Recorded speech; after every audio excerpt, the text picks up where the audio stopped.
FIFA ലോകകപ്പ് trophy മോഷണം പോയിട്ടുണ്ടെന്ന് നിങ്ങൾക്ക് എത്ര പേർക്കറിയാം?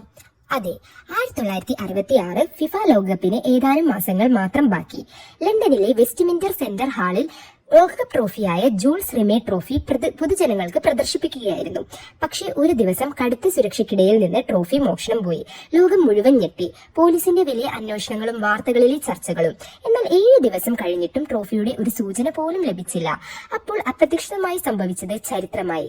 സൗത്ത് ലണ്ടനിലെ തന്റെ ഉടമയോടൊപ്പം നടക്കുകയായിരുന്ന 4 വയസ്സുള്ള ഒരു നായ പിക്കിൾസ് ഒരു വേലിക്കഴികൾ കുറ്റിച്ചെടിയുടെ അടിയിൽ പത്രത്തിൽ പൊതിഞ്ഞ ഒരു പാക്കറ്റ് പിക്കിൾസ് കണ്ടെത്തി.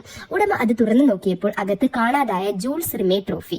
ലോകകപ്പിനെ തിരികെ കണ്ടെത്തിയത് ഒരു പോലീസ് ഓഫീസറോ ഡിറ്റക്റ്റീവോ അല്ല, ഒരു സാധാരണ നായയായിരുന്നു. പിന്നീട് മോഷ്ടാവിനെ പോലീസ് പിടികൂടി ശിക്ഷിച്ചു. അതേസമയം പിക്കിൾസ് ദേശീയ ഹീറോയായി മാറി. പണം സമ്മാനമായി ലഭിച്ചു.